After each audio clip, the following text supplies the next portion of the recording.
Jasmonae Blodgett is a licensed psychologist and founder of her very own company. She's going to be talking about identifying your threads to create a thriving career. She, as I said, the licensed psychologist, she is the founder of Eros Rising, which sounds so provocative, a therapy practice working with professionals and couples on sex and intimacy. Not really what she's covering in this presentation. However, if you have questions, I encourage you to talk to her privately. Complex trauma and major life transitions. Bingo. She is an alumna of Spelman College. She received her MA in clinical mental health counseling from Northwestern University and her psych degree from her PhD, I guess, in psychology from the University of Denver's Graduate School of Professional Psychology. In 2023, she launched Ignite Anew to expand her outreach and services through luxury retreats for women and couples, training seminars for professionals, and her podcast, Shite They Didn't Tell Us. Dr. Blodgett guides you towards creating the life that makes you excited to be alive. That's what we're all looking for. With her, you learn to own your voice, ignite your life, and thrive. I can't wait. I'm taking notes. All right, Dr. Blodgett, please tell us what you need to tell us. Yeah, hello.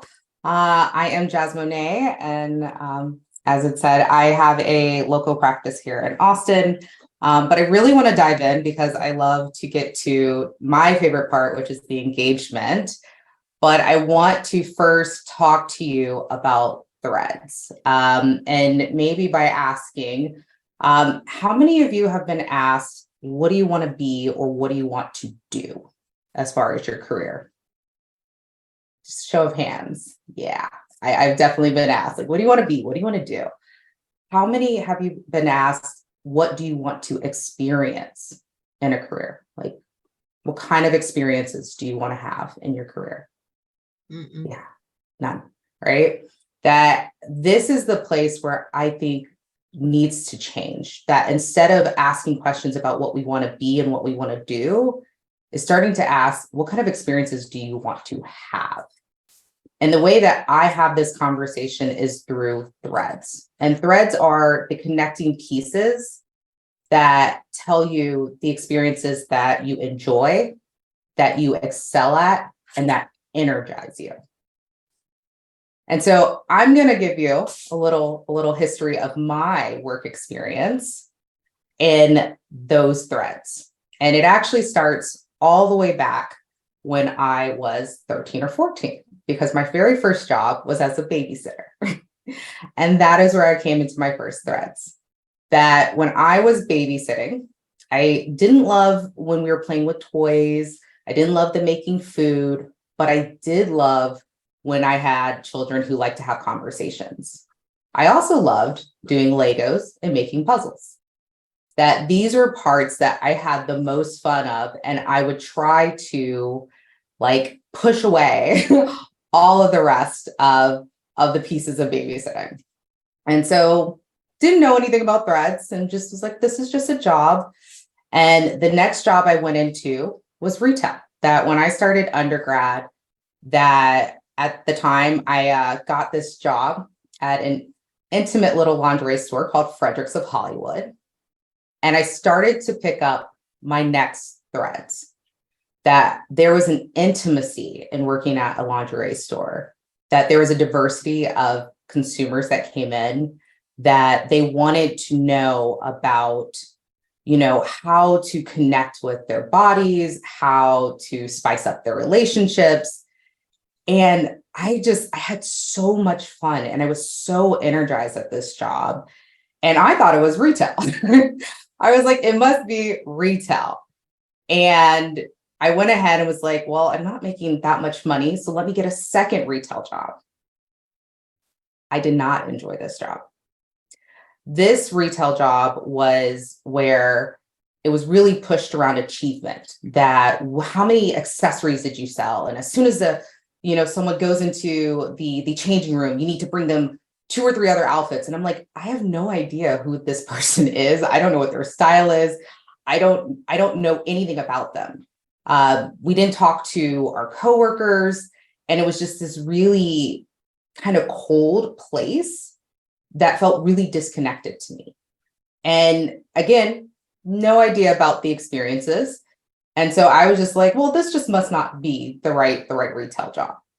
And so I went back into Fredericks and was like, but there's something about this that just brings me alive and I have fun and I don't mind going to work. And being a college student and having a college student life, I was like, I do need more money. And so my brother, he was a server, and he's like, well, why don't you come and work here? And wouldn't you know that I found more threads?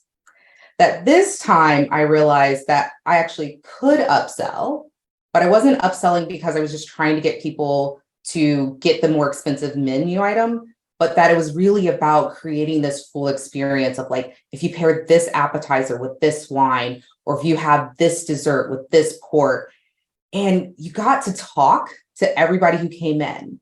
Were they coming in for anniversary? Was it a dinner? What were they trying to do? And it went back into building relationships. But also being a server where it was really dynamic, that everything would change, your days were different. And I was like, I'm really good at this and I really, really enjoy it. And I have this one memory that I think really stuck with me. And it took me a while to understand, but I'll never forget, I was serving this woman and she was not very nice. And I would go into the back and I'd be like, oh, say my few choice curse words and then be like, I am going to break her. She is going to like this by the end of it. And I'd plaster back on and I'd be like, I'm going to focus on just trying to give the best experience. And she finishes the meal. She does not crack. And I am just like, why do I do this? Like, why am I in this job? And I go to bring her checkout and she stops me and she's like, thank you. It's been really hard and I'm sure I didn't treat you very well, but my husband passed away. And you gave me such an amazing experience and you were so attentive. And you don't know how much that means. And that like really stuck with me of like, that relationship was so important.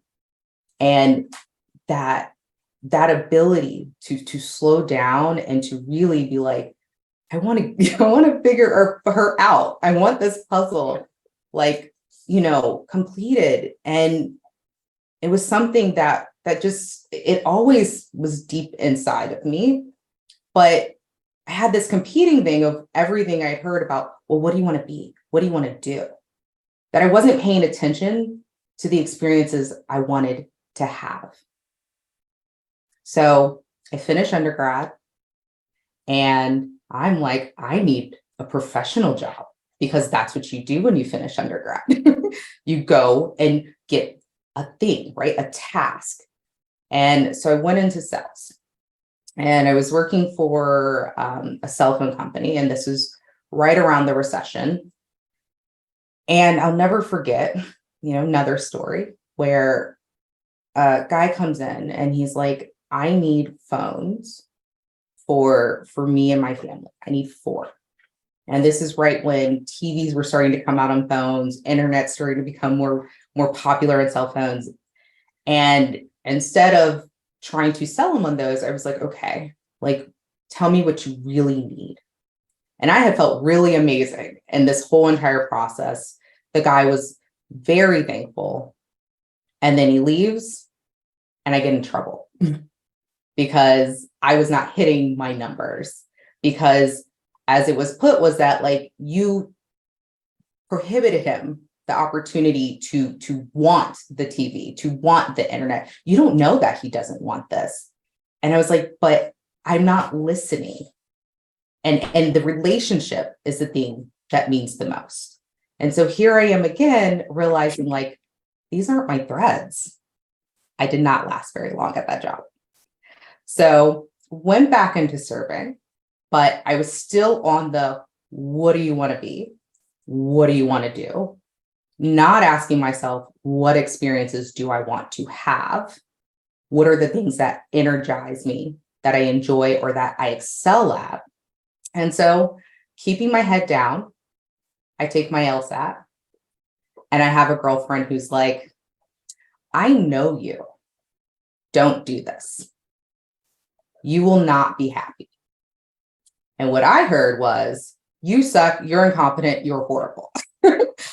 And it took some time, but little rebel inside of me, because there is a little rebel inside of me, was like, I think there's more there. But at the time I was like, no, you just don't think I can do it, and I'm going to prove you wrong. And I'm sitting in my living room, and I don't know if any of you remember the show Tabitha Salon Takeover. It's this really empowered, feisty, like Australian woman who is like the Gordon Ramsay of hair salons. And I'm watching, and there's this fire that's just sort of bubbling up, right? And my little rebel saying, oh, this is interesting. And there was just enough of that fire where I decided, I'm not going to go to law school.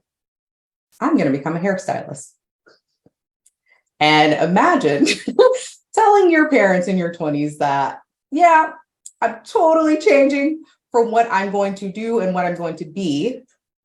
And I'm starting to move towards this feeling I have deep inside about the experiences I want to have.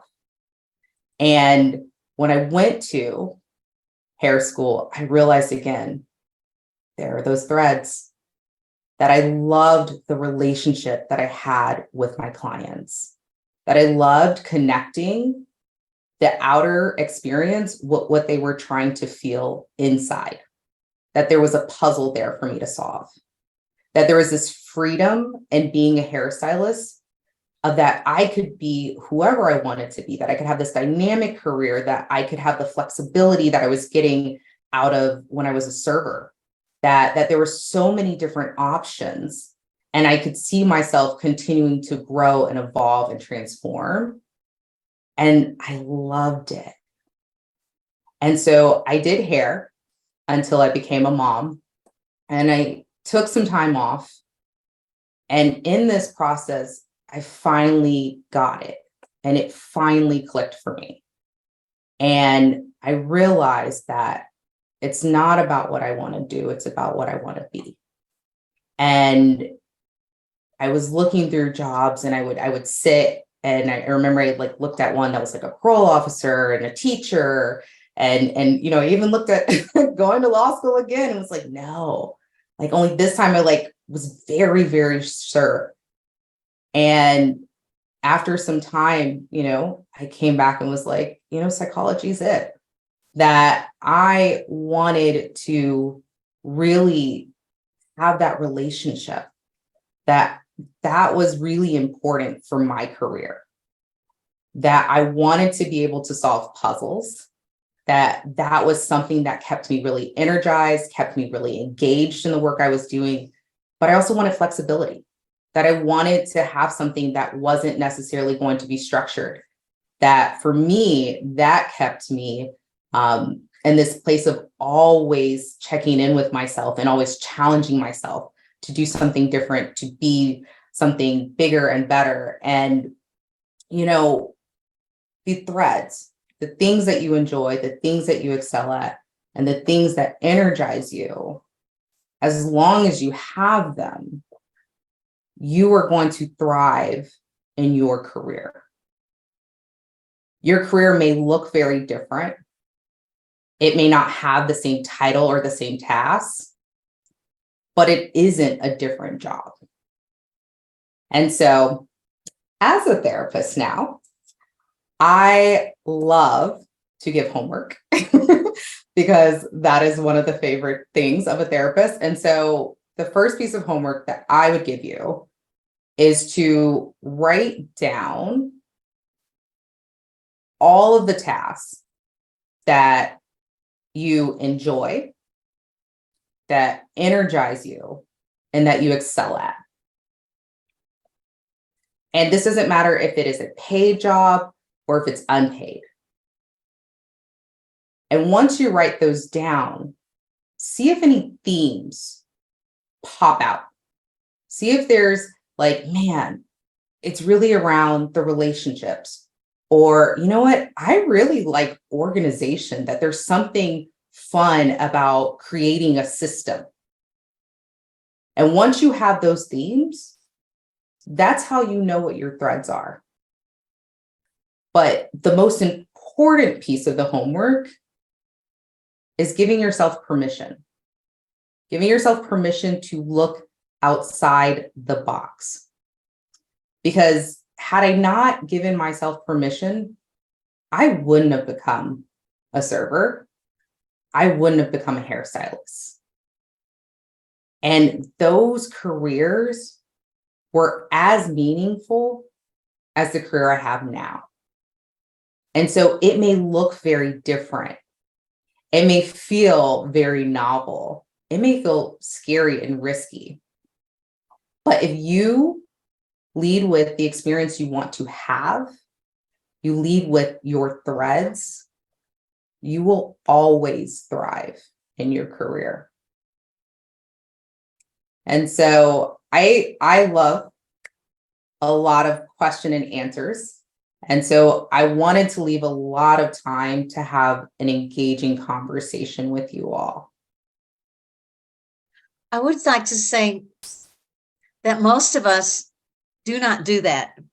It makes so much sense to listen to your heart and to analyze it. Most of us fall into a career just like the first thing that you get out of college. You've got student loans to pay back. You've got maybe a family already. You just need money. You need money. You need money. You need money, and that's really all you care about. And sometimes you start that job and you stay there for a very long time, whether you like it or not. You're moving up. You're making friends. You may not like what you do. You may not like your boss. You may not, you may wish that you worked somewhere else, but now you're stuck and you're afraid to jump out of that career field for whatever reason. And so you just coast and you end up with a career that supported you, but didn't fill you, didn't excite you. Absolutely. And so at any rate, I love your story. I love the fact that your parents were able to watch you go through all these iterations of you thinking, oh my God, it reminds me that when I was a little girl and people would say, what do you want to be? My two career goals were a waitress and a maid. And I was both of those things and decided, oh, well, that was a mistake. Although I liked some things about each one of those, it just as you did. And I think that's the important part, right? Is that like, there are these pieces that we pick up that it may not be the whole job, or it may not be consistent across jobs. So even in being in a psychology position, there are roles as a psychologist that I realized didn't have my threads, where it was less on the relationship and more on the amount of sessions. And being able to own that, of like being able to develop this relationship versus maybe a solution focused style of therapy, that was a huge important piece of me knowing my threads. That even if you're in the same career, even if you're in the same industry, those threads will take you from a job that you'll really love versus one that is really difficult to maintain. That maybe you're like feeling like there's that weighted blanket, that it's just like every day I get up and it's really hard. And I don't know why it's different, because I'm doing the same role, but my threads may not be there. The experiences that I need to have, that I want to have, that energize me, without those, the task becomes that much harder. Mm-hmm. Yeah. Jasmonae, without obviously divulging anything from your clients, can you share maybe some of the major life transitions that you've had to help them get through as a psychologist? Yeah. So I think if you're talking about careers, the major one that's happening right now is post-COVID, that, a lot of my clients we're on this sort of, I call it the conveyor belt of that. I am going, it's moving. This is what I've learned to do. And then COVID just stopped. And I had to really take full assessment of my life, my relationship, my job satisfaction, how I'm connecting with my kids and my parenting, how I attend to my own self-care and health. And that once we got, the world starts moving again, well, that's all out of alignment now.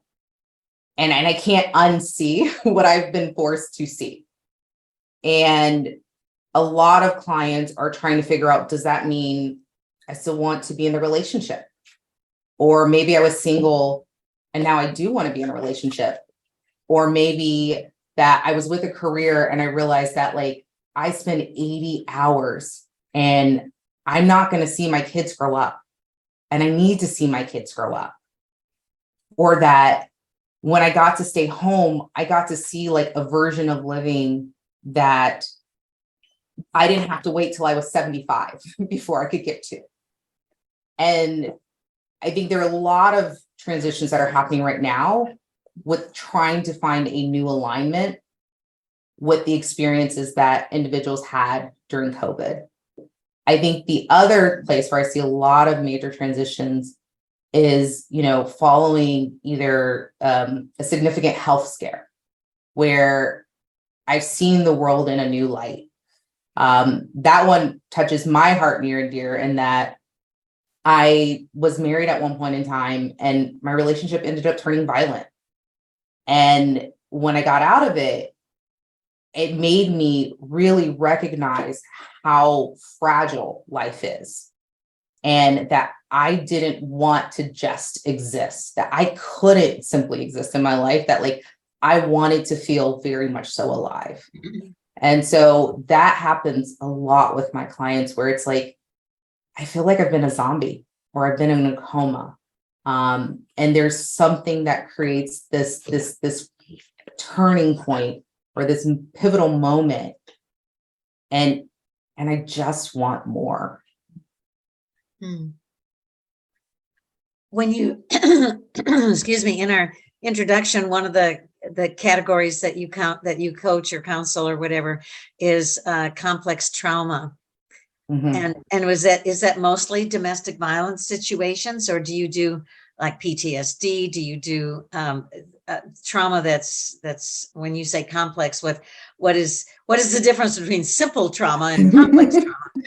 So I don't look at it as simple versus complex, but more of acute versus a series of traumas. And so sometimes it's domestic violence, but this could also be just things that have happened during childhood. So a lot of adverse childhood experiences, whether it be neglect, whether it be toxic household.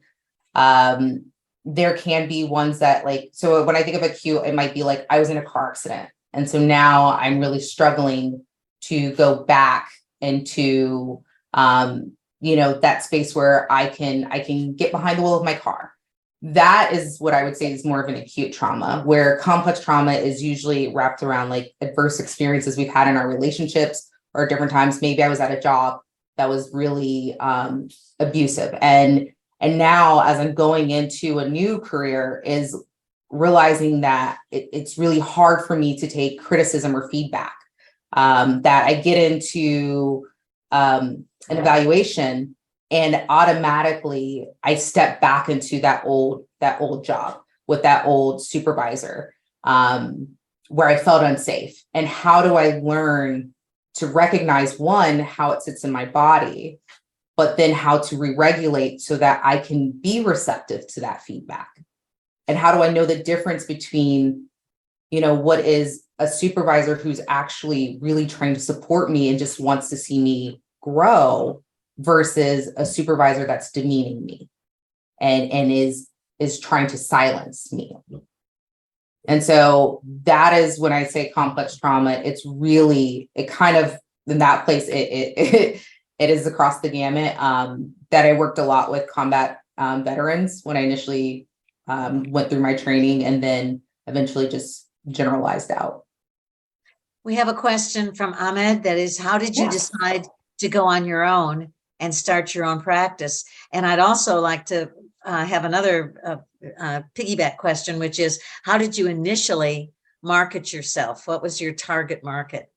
Yeah. So the first part of going on my own, this one goes into, I think, really learning how to build a conversation with yourself, and recognizing the messages that we get so many different messages, from parents, from, our community, from society, of what we're supposed to be doing. And so one of the messages I'd gotten is, I came from a military family, and was like, you need to be connected to the military. You either need to go in the military or you need to work for the government. And for me, like, I knew I wanted something more expansive. And while I loved the work I was doing when I was at the VA, there are a lot of constraints, because of the system. And I remember a supervisor who once told me that it can be like taking a butter knife to something that requires a chainsaw. And that was just never a good enough answer for me. And so I remember I wanted to, like, I want to do more. I want to have more freedom. And I had to recognize that I had this voice, which was my father's voice, which was, you need to be in the military. This is how you're going to be safe. This is how you're going to be okay. And I remember that, like, I really thought that if I wasn't following the path of the military, I would end up living under a bridge. That I would be a failure, that my career would just go down in flames, and recognizing that was holding me back. That fear stopped me from really stepping into a career that I felt I could really excel at and do. And it took recognizing that to get into private practice. And it was scary. It was one of the scariest things I ever did. And I remember I was shaking and I was crying when I was like, I think I want to go into private practice. And I have never regretted it for a minute. And I think that fear, there's some version of that fear in everyone when it comes to their career, whether it's, the job that they're supposed to have, or the passion, or how they want to build their life. And recognizing those fears is the first step to, like I say, unshackling those fears. So that is how I got into private practice. And then the second question was, how did you initially decide on who your target market was going to be, and how did you market yourself? Yeah. So the second part is, I really love Start With Why. It's a book by Simon Sinek. And I really think that it's important to know why you're doing what you're doing. And so when I got into psychology, there was a thing of, like, what is it that really, really lights me on fire? That I don't think that I'm supposed to do every single thing. I'm supposed to do the things that I can do really well and that keep me really motivated and engaged. And so for me, I love the idea of working with trauma, because I think that it is one of those places where there's a lot around symptom management versus healing. And I wanted to understand, like, is there a way to heal? That I came with some trauma myself, but that I also thought that there's so much more to life.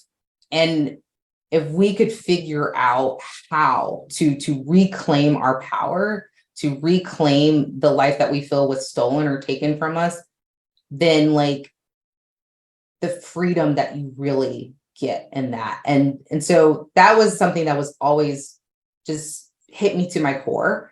The other one was around sex and intimacy, that, I always wondered, like, I was kind of coming of not of age, but coming into my career during Me Too. And, the question always was, if we can't talk about sex, how can we talk about consent? If we cannot feel comfortable about intimacy and eroticism in our own bodies, then how do we establish boundaries? How do we get our needs met? And what happens when we get into a relationship or we get married. And then we're sitting there and we go from not knowing anything to being experts. And it just never made sense to me. It was a puzzle, again, that needed to be solved. And so I just followed the breadcrumbs. So as far as picking up like who my clientele was, I think it started with like, where do I get excited to learn more? That I never get tired of learning something new within my career. I never get tired of going to a training because I enjoy what I do immensely. And so that is, I think, the best way to pick. And I give myself permission that you don't have to love everything. And it's okay to know that, you know what, this part is not for me. And I'm very honest that like, this is not in my wheelhouse. And if it's not in my wheelhouse, I'm okay with that. Mm-hmm. Catherine, you have your hand up?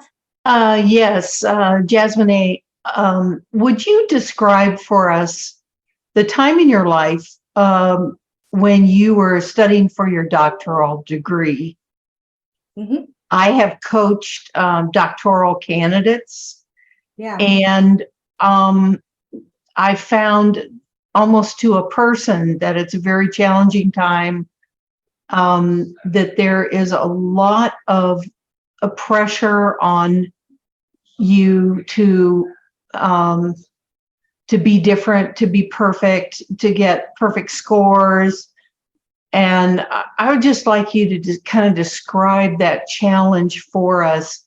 What else was going on in your life? Did you have children? How did you support yourself during the doctoral studies? All of that challenge. Yes. I was a mother. I was a mother of 3. This was the period when my marriage took a dive. That my ex-husband at the time was going through a lot of significant emotional things, and that really became pretty toxic and curdled. And that made my experience difficult in a very nuanced way. But that in general, that there's a couple pieces, which one, a lot of graduate programs, a lot of whether it's med school, whether it's, grad school, law school, they are not designed a lot of time for parents. And that was one piece that was really a big part of my experience, that it was really designed for people who were single and without children. And so I think that added some interesting challenges and obstacles of feeling very isolated, feeling unsupported by programs. But I think the thing that I had on my side was I also went to grad school later. So, and at that point, I had realized why I was going to grad school, that I wasn't going to grad school about the thing I wanted to do or what I wanted to be. It was the experiences I wanted to have. And I was seeking those experiences through this career. And so that, I think, grounded me in a way that when you're younger, sometimes you don't have, because you're still learning yourself. You're still figuring those threads out. And on top of that, I also realized that Bs get degrees. I was like, this is a terminal degree. And as long as I get the degree, the grades don't matter to me anymore. That I didn't need to have an A. I didn't need to have the highest. What I needed to do was find balance. And so I think in being a mom, that added a little bit of strength, or that I'll say it shielded me in some ways, that like there were things that were more important that I knew were more important in my life at that point. That if I didn't have kids, I wish I would have needed somebody to guide me through that. Like, what else is important? Like, how do you create balance in your life? And that balance starts now. It doesn't start in your career. It starts now. The other part of that was really understanding that there's some pieces that I think you get through wisdom. And I was an older student, and I don't think we talk enough about what happens when we have time to really sort of settle in our identity, when we get to really settle in our values. And I think I went into grad school a little more grounded. Mhm. And how to facilitate grounding when you're younger. I don't think it's impossible, but I think that has to be part of the recipe to having a successful experience, because I had a program that at times was not very supportive. That was definitely not supportive when I started speaking up about my marriage. That was like, well, that's for outside of grad school. That's not for grad school. And that was a psychology program.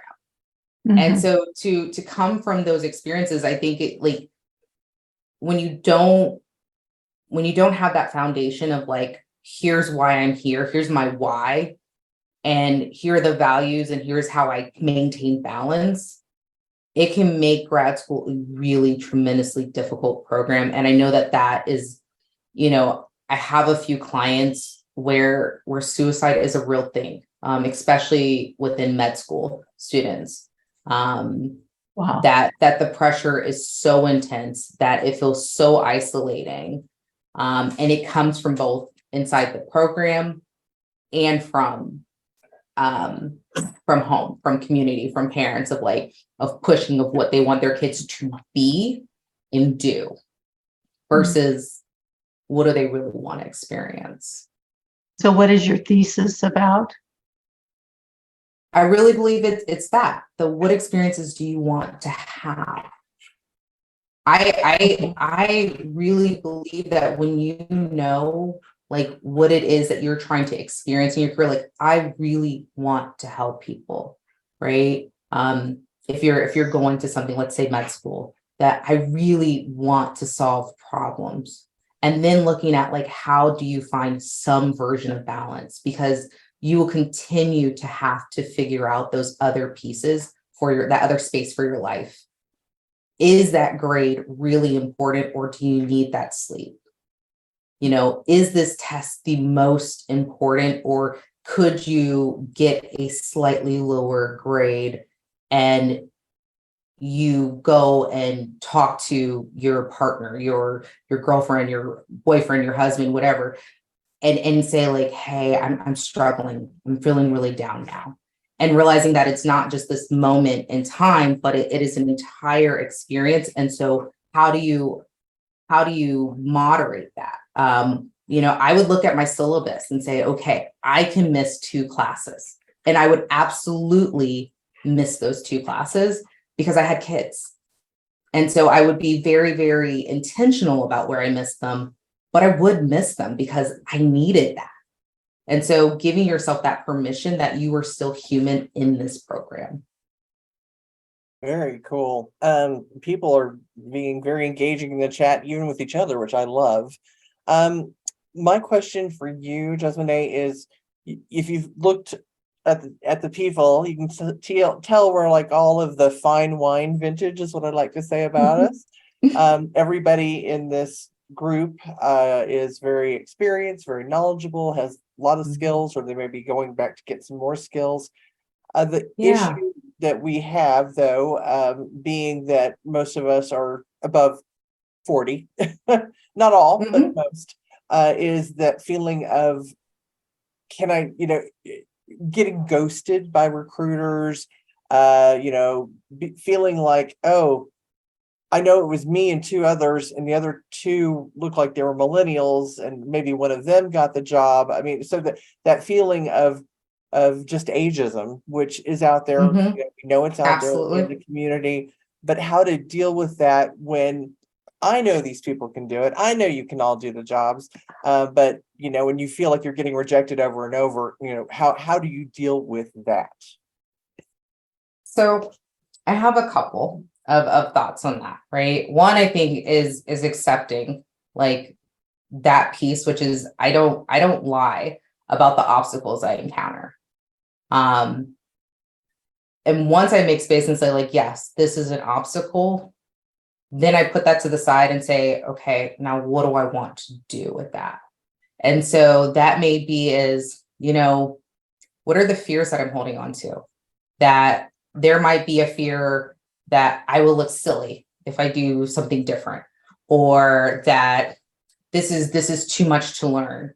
So we look at social media, and, I remember somebody was talking to me about, podcasts, and like, well, most of the people who are in podcasts are mid 40s and below. And I was like, well, what if you started a podcast? Well, that's not that nobody my age will listen to. And it's like, how do you know that? And recognizing that there may be places where it's like, you can expand and learn something new. You can step into a different discomfort. And that sometimes it's that fear that's stopping beyond the very real pieces that you're experiencing, right? Beyond that, like, okay, I think the thing that changes, and this changes, is that there's a point in our 20s when the idea of mortality doesn't mean anything. We will jump off cliffs, we will jump on motorcycles, we will do things that are like literally like, how did you survive that? And there's this level of risk taking of like, like I'm going to go for it, and I'm going to go all in. And then somewhere as we get a little bit older and we settle into our lives, and our lives become what we call stable, we start to develop these fears where, oh, I can't do that jump.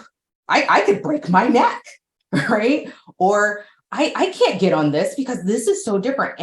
And that same experience isn't just in the activities that we do.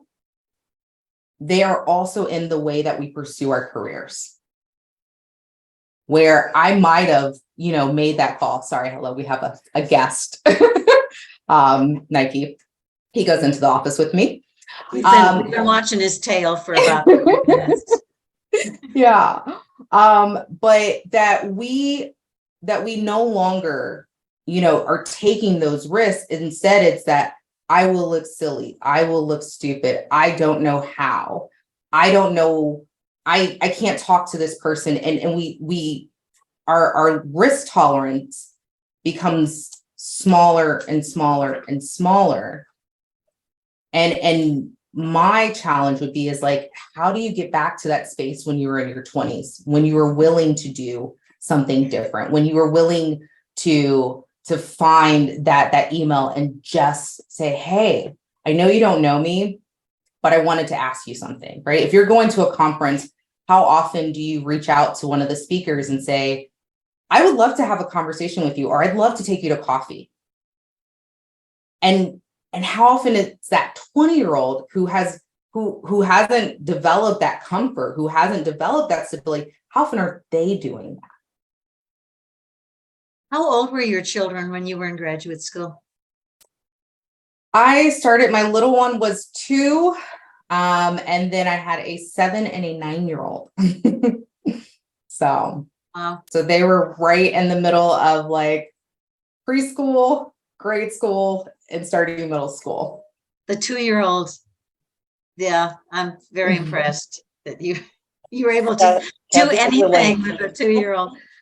Yeah, so it was very difficult. Sorry, I am Kathy, too. you're- And I want to know, what is the subject of your doctoral thesis? So I did working with military systems. So I created a course in working with couples that were in the military, and specifically looking at the family system. That one of the things that I identified in working with the military is that oftentimes the focus and the emphasis is on the service member. And we recognize that when you are not treating the system, that you can't fully treat the member. And so really looking at the unique challenges and obstacles, and really trying to dismantle that notion of like, that the importance is on the service member, but instead, like, you have other individuals, other people who are just as impacted by this lifestyle, by this culture. And so looking at the impact of moving and deployments on children and spouses, looking at levels of, or the struggles around career, specifically around spouses, because of the inability to have any sort of pull into where you go, when you go, and how that then impacts the relationship, how that impacts levels of depression and anxiety, isolation, how that impacts divorce rates. So really getting into expanding beyond just like a lot of the problems that are very focused on service members, and getting into like looking at their family. I think you're absolutely right. The service system, the family unit, every possible stressor you can imagine happens to those people, and often they're young, and they just they don't have the wherewithal to deal with that kind of horrific pressure. Right. And then if somebody develops PTSD on top of all of that, and you have to deal with it, it just, I can't even imagine counseling somebody on how to deal with those complicated situations. Children and spouses, it's too tough. Yeah, it's really interesting, even looking, I think, why people get married so young in the military, and that often that a lot of young adults, they're getting pulled away from their family of origin, their support systems, and that's very lonely. And so how that then drives the motivation to get married, to get into relationships, rather than that a lot of civilians get married later, and the ability to like mature and discover a sense of self, and to allow your values to really sort of like cure, and how that changes that experience. So I just want to point out that that's another one of the threads that caused your current career. absolutely. And so, sometimes we think that negative influences in our lives should be thrown away or forgotten or, bottled up, when in fact, if we really explore them, they give us motivation for the next step. Yeah. And I'll just say, like, I loved my experience. Like I grew up as a dependent. I was also a military spouse, so I'll add that in. And I think it gave me a very nuanced perspective of the world that I lived in. That I think one of the things that I've held closest to me is that when you move around, you see just how much people are different, and yet they're so much the same. And I think that was, maybe if you want to really get into threads, like, that was, I think, the starting point, the foundation for me, is that like I wanted to understand like how people moved, how relationships formed, how communities, because I would go and move into a new place and learning how to fit in, learning what, felt, where I felt included, where I felt excluded. And it was just, to me, it was so dynamic. And so I was really interested in understanding that part before I even got into like the job part of it.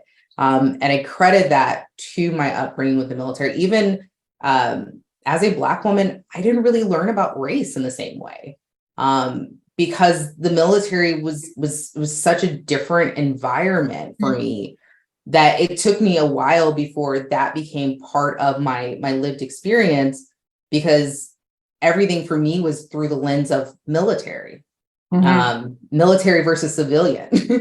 and I didn't think, and I wasn't looking at things as, Black versus white, or this is what this means, or it was really this lens of like, well, if you're in the military, and then there's all the people who aren't in the military. And so I think those do absolutely contribute to your threads.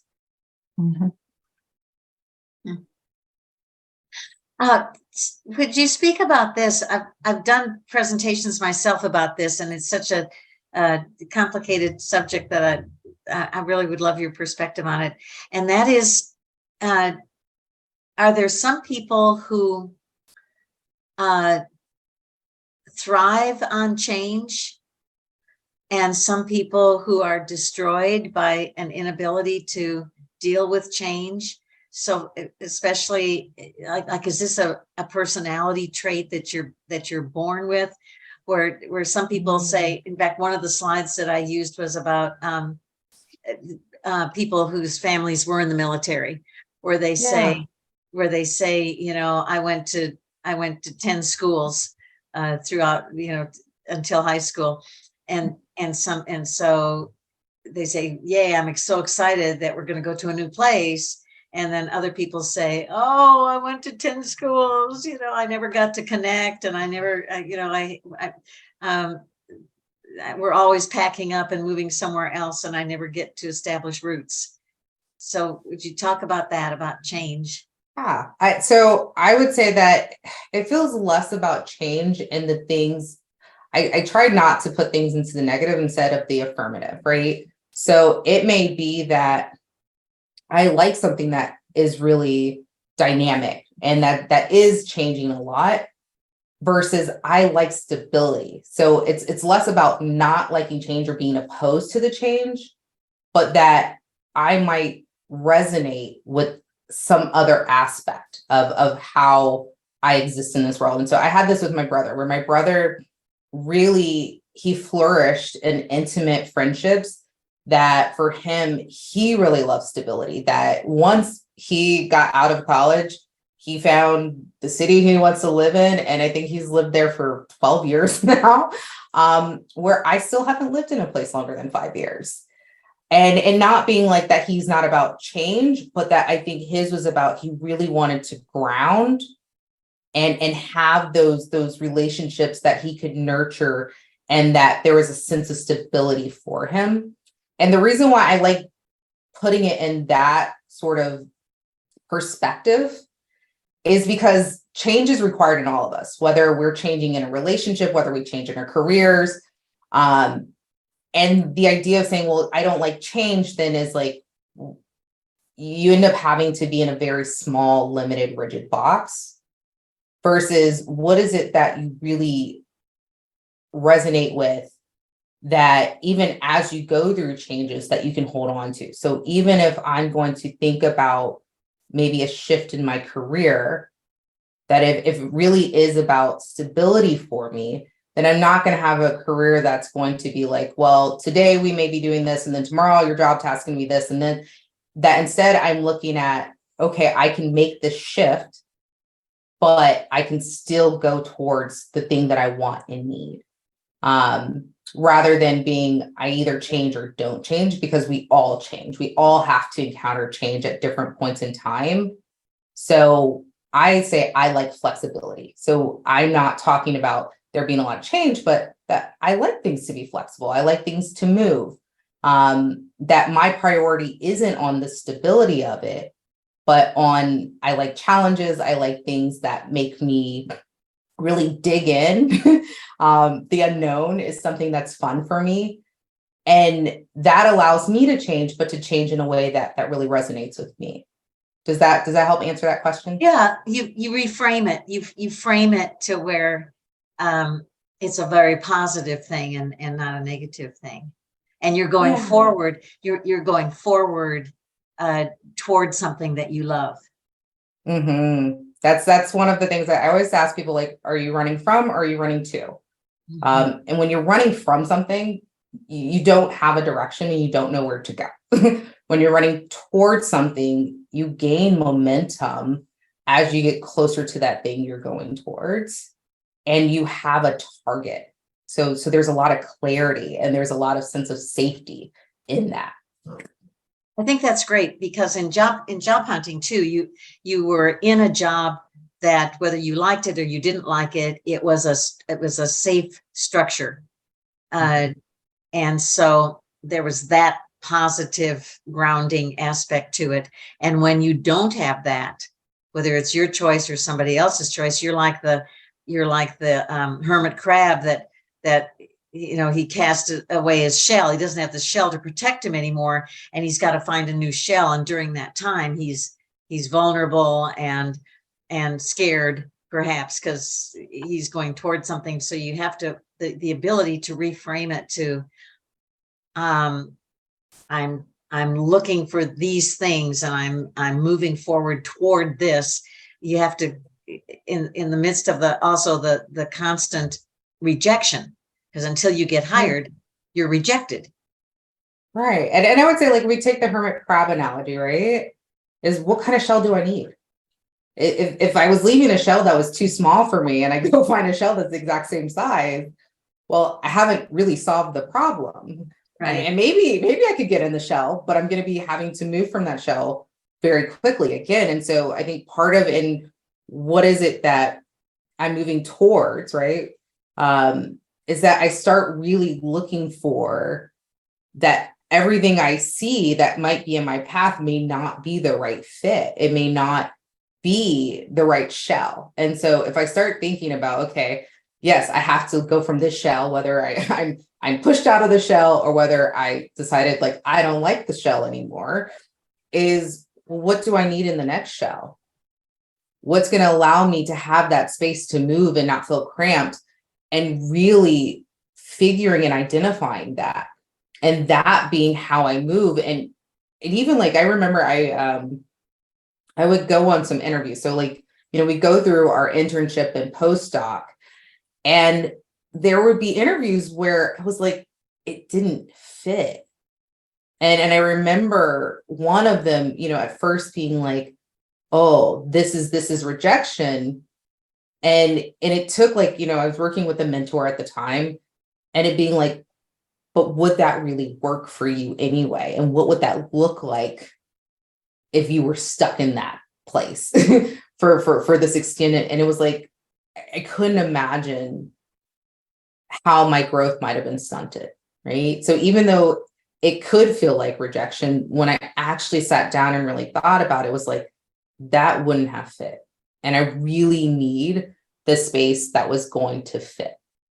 And the more that I got that clarity, the more that even before I finished an interview, I knew whether or not like it was right. Because I think that's a part of the experiences I want to have, is that I start engaging in that process a little differently.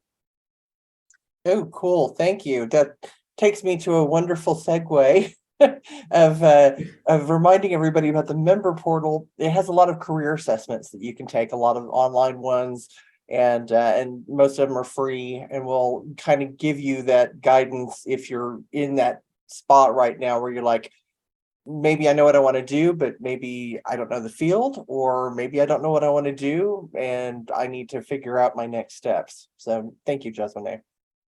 My pleasure. Thank you for having me today. That's been wonderful. You are an amazing. You're so poised and you speak so well. And I think Toastmasters folks were probably like, yeah, she's one of us. So no, I love these conversations. It's mostly that I'm just excited to talk about them, but I really appreciate that. Thank you. Hi, Jasmonae, thanks again for the great talk. I was wondering, I want to do the homework. That's really matches where I am in process. And I just wondered if you could maybe expand on, okay, I'm going to write these enjoy, excel, energize tasks down. What kinds of thought processes can go on from there to help me really work through it? Yeah. So like I said, when I first start is like getting actually, like I said, if I go down this to the granular level, is first writing out all of your job experiences, whether they're voluntary experiences, whether they're paid, is writing them down. So, or even taking your resume, which you can do that as well. And I look at this as kind of being your resume. So if you think about a resume, I put the job, and then I put the tasks, I put the to-dos, but instead of the tasks, right, that you put on your usual CV, is instead I'm going to have the categories energize, excel, enjoy. Okay. And now I'm going to write out again the task, right? So I'm not just looking at a task of I hit this KPI or I close this amount of sales, but I'm coming from this lens of like, when I look at this job and I'm looking at enjoy, which task did I really enjoy? Even if it was a job I hated, which task did I really enjoy? which ones did I really excel at? Which ones energized me, right? When I went, that I started doing them, that maybe I was like really tired. It was like, oh, but I got to this task and was like, oh yeah, I can do this. It's like I had my own cup of coffee or, a couple Red Bulls. And you just write the task down from that framework. And when you have all of those, right, and you will start to see a theme emerge. And that sometimes it's a theme that you have never thought about before, that you're like, oh man, I am a lot more into maybe organization than what I thought I was, or strategizing. That I didn't realize I really actually enjoy the strategizing aspect of my job. Or maybe I'm really into the managing part. Maybe I'm not into managing. Maybe I've been doing managing stuff and I've realized, like, man, that is not anywhere on my task. That's not any part of what I enjoy. And so rather than just going based off of, well, this is where I've been, is that it starts to become this really intentional, like, engagement with your work history. And so once you start to see these themes, these are the themes that become your threads. These are the spaces where it's like, I want to look for places, like if I realize that I really love strategizing, is maybe I do a Google search of like, what kind of jobs require strategizing? Do I realize that when I say strategizing, maybe it's like, is it in something that is digital? Is that in something that would be like a campaign? And maybe it's not what I was doing before, but maybe it opens a whole new door to something new. And I think for me, when I say the most important part of the homework is the curiosity, I never thought I was going to be a hairstylist. If you would have asked me at any point in my life before I was one, it was never anywhere on my radar. Even though I had gone to a salon, I'd gotten my hair done, but I had never once considered that as a potential career option. It wasn't until this moment where I was like, I like that you're still talking to like people. And there's a lot more that goes into a haircut than just cutting. It's actually math. Like that. Once I started to allow that space to be curious, then there are all these pieces that, had you asked me before then, I would have been like, God, no, I want to be a hairstylist. Like that feels like a miserable job. I'm on my feet all day. I don't get to like actually look at anybody's face. And I'm not super into. I wasn't super into the beauty industry or anything like that. But when I realized that there was math to a haircut, that there's chemistry to color, that there was like, oh, there's more here.